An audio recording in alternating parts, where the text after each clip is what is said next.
What is up, Terran House? So today we are doing the Lost episode. So I actually have already recorded a Kullervo episode. And it was supposed to go up before the Frost one, but it got lost to the ethos. I don't know. It was uploading to YouTube. It got corrupted, and I can't find the original file because Clipchamp. I don't have Clipchamp Pro, so it didn't back it up, and I couldn't afford to keep all of my videos saved on my hard drive, so I probably deleted it, but hey, it is what it is. Here we go. Running down the Kullervo build. Kullervo is a melee focused frame. His 1 teleports him to a location. He does a heavy attack. His 2, he spins these daggers around him. The daggers will heal him if he is not full health, and if he is full health, they will generate overguard. Any dagger that doesn't hit an enemy will instead come back and strike Kullervo.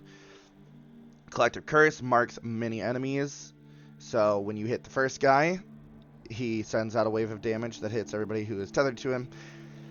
And then Storm of Uka, you throw your blades up in the air and rain a hail of blades down on your enemies.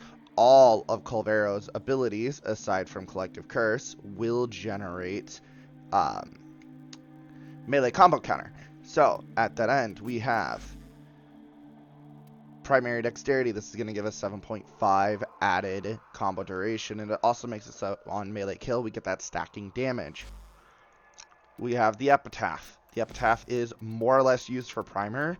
We still have secondary dexterity, so that way we get 15 total seconds of an extended combo duration, but that isn't as relevant as just using the Inodem. My Inodem is still missing a mod. This should be Gladiator Might, but unfortunately I can't quite fit it yet.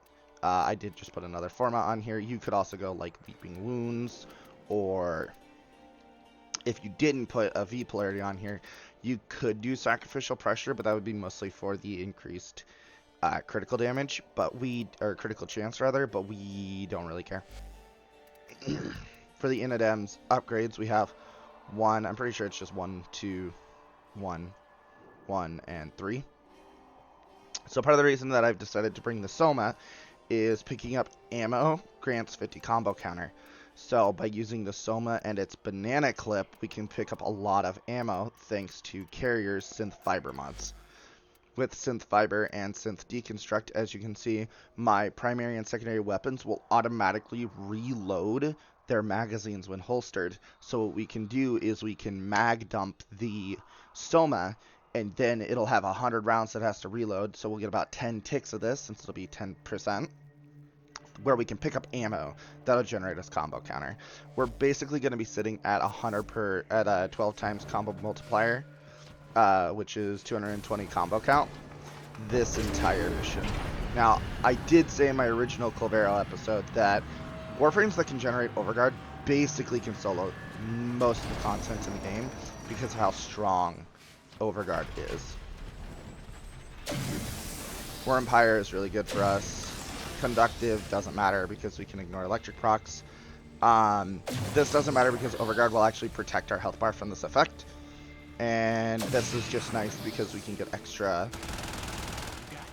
drops. I forgot the Soma Prime has a 200 round magazine, but we still only get 10 seconds because of how percentages work.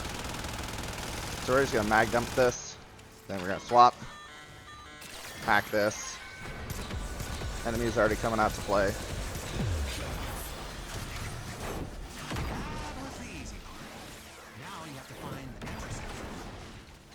Left terminals coated with partial coordinates in these halls. Yeah, even he got lost down here.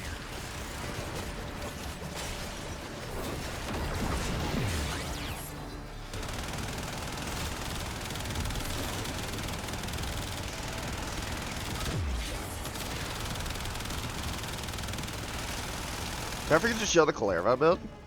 I think I forgot to show the Kullervo build. That's okay, we'll show it at the end of the video.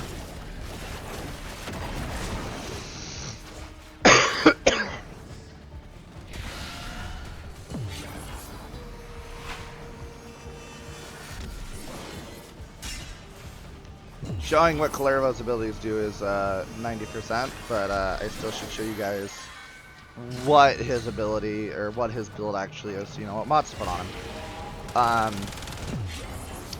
the quick and dirty of it, I have Prime Continuity, I have Energy Nexus for Energy Sustain, I have Steel Fiber, Intensify, and Vitality, just because he is a pure armor and health-based frame. He has no shield, so putting all those on will make you quite tanky. You can, of course, if you have the Umbra Forma and the Willpower, you can put Umbra mods in him. I do not do that because I don't want to. I don't want to put Umbra Forma on a not Prime frame, because I don't really have the Umbra Forma to throw around.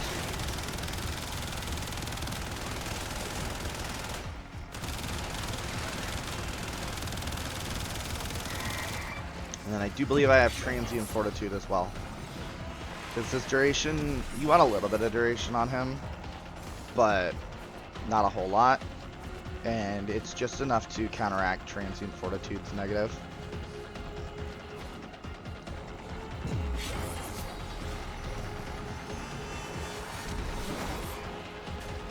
So I'm 90% sure I have Transient Fortitude on here as well. As you can see, with that extra 15 seconds of combo counter, we're basically never going to drop below 220. Which means our dagger will always be doing 12 times its damage. I'm going to get stabbed here. Oh, my own daggers. I really should have gone to that one that was over there. But I'm hoping to just, like, find the Netracell.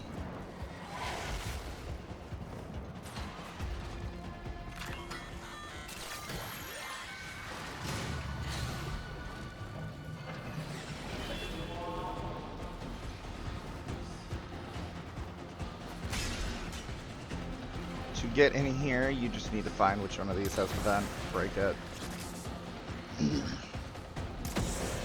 That vent doesn't break, that's okay. So we're still right where we want to be. I actually lost my combo counter, which sucks, but it is what it is. I haven't really been being a Warframe. I've been running around. Thankfully, as you can see, my Overguard is just protecting me from all of the bullshit key glyphs. That's why these kind of Overguard frames are really good for this, because most of the key glyphs effects actually get ignored. Uh-oh.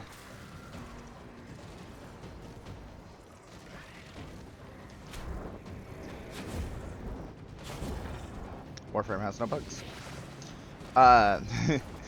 Anyway, as I was saying, most of the key glyphs, so the key glyphs are essentially dragon keys on steroids, right? You pick one up and they have these like really bad negative effects. As you saw, like one of them makes it so that my health bar drains whenever I move, but I can bullet jump to stop it. One of them gives me a constant health drain, but killing enemies heals me. But I just ignore all of those effects because Overguard is actually tanking my health for me. The only one that I'm really not ignoring is Exhaustion, but because I'm Kullervo with Flow and Energy Nexus, I'm basically just need to get away from enemies for a little bit, and I will generate enough energy to be fine. The biggest danger to Kullervo in this is himself, literally. You can, in fact, kill yourself by spamming your 2 too much if there's no enemies nearby to give you the healing or Overguard, but you're never going to find that as a problem in Warframe, that there's not enough enemies to sink rounds into. Or in Kullervo's case, daggers. So yeah, this is the frame that comes from Duviri. You get him by going into the open world, the Duviri experience, I believe it's called, during... is it Sadness or Fear? It's the gray one. It's the gray one. I don't quite remember what the gray one is called. I think it's Fear. It might be Sadness. But it's one of the negative emotions of Duviri. Not that Duviri has any positive emotions aside from joy. Which even joy is a little fucked up. Because this is Warframe and we are not allowed to be happy. That's the Netracell. Oh, really? Is it the Netracell? I couldn't tell tech first. Netracell security system won't open with all the uglies around. Clear them out and make sure the system can see you doing it. If I don't want the system to see me doing it. So, the unfortunate part about this having to redo this like this is you can only do the Netracells 5 times a week. And because I've done it, this will be time number 4 doing it. I will only have 1 more. And while I can run the mission for shits and gigs, I'd rather not run a mission for shits and gigs. I'd rather do something productive with my time. Which means, unfortunately, y'all are not getting the Trinity video because I still want to show off Styanax, not to be confused with Brother of Styanax. Styanax the Warframe, just because he is another overguard generating machine.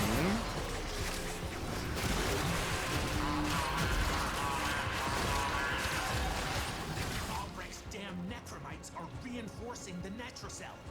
Your hands are tied. And I want to just show the power of the... That was the easiest necromite of my life. I wanted to show the power of these kind of overguard generating frames for this content as far as soloing it. I know that for Terran House here, my friend group, as we've affectionately called ourselves, you guys will pretty much always be doing this content either with each other or with me. You guys aren't. At least this level of content you guys will have me for. But I'm sure one day you would like to have the power and the knowledge of you can do this shit on your own, which is part of the reason I make these videos. So the fun part about Kullervo, I can just press 2 in the middle of melee swinging and it will just go off. It kind of hides the animation a little bit.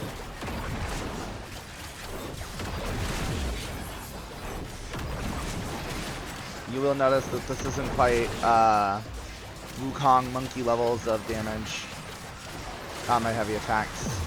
It can be if I use my 1 a single fucking time though. There you go. And now we just see nothing but the big red numbers. Don't quit now. I gotta know what's in that Netracell.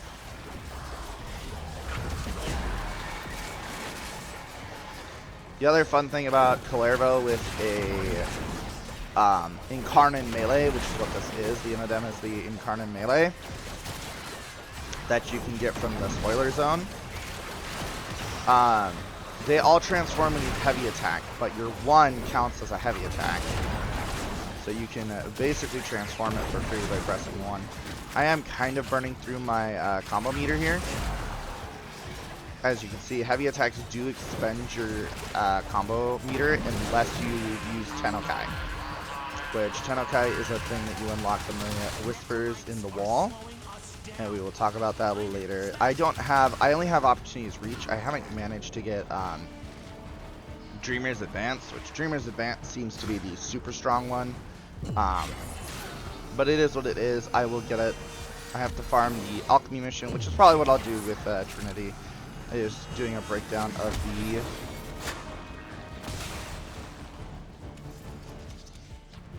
the alchemy mission type.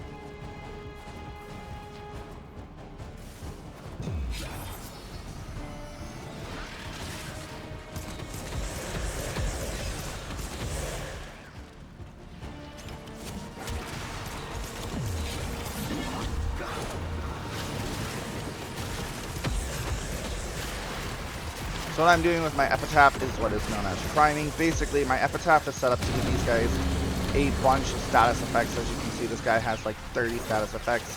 And now he'll take even more damage from my melee weapon, because my melee weapon has a mod called Condition Overload, which gives you 80% damage per unique status effect. So it doesn't matter that this guy has 6 blast procs and like 2 heat procs. What matters is he has a puncture, an impact, a blast, a gas.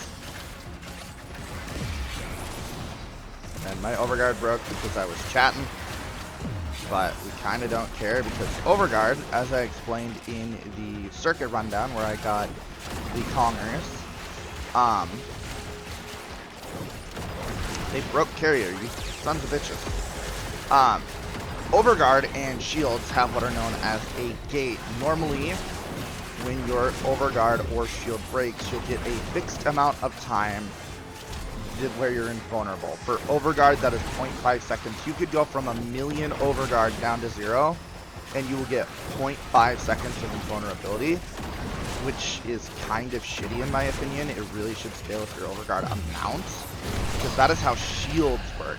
Shields will give you either 0.33 seconds if you're using the Decaying Dragon speed, or it will give you 2.5 seconds for a normal frame, unless you are Hildren or Protea, in which case you will get 3.5. Now, why Hildren and Protea get that?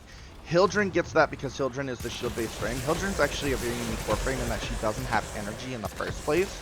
She expends her shield to use her abilities. Protea, baseline Protea also only gets up to 2.5%, but Protea has an ability that's known as Shield Satellite, where she throws out these grenades that her and her allies can pick up. And when you pick them up, it gives you overshield, and the overshield sets your shield gate to 3.5 seconds. So that is why those two are different. It is not random obligatory bullshit. It is reason. And me adding in Protea there is a little bit of a cop-out, honestly, because Protea can give her shield grenade to her entire squad, so everybody who can pick up shields in the first place can get that 3.5 second shield over shield gate.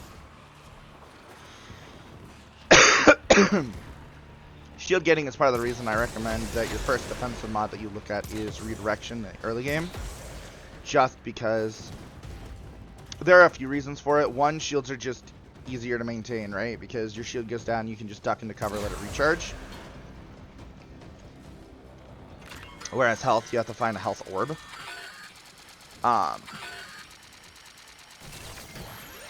Also, health scales with armor, and in order to get the most out of health, you would need to level up your vitality and steel fiber as well to get the most out of HP.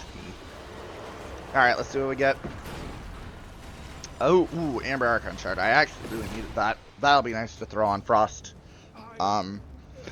Just because I want some energy start on mission for Frost.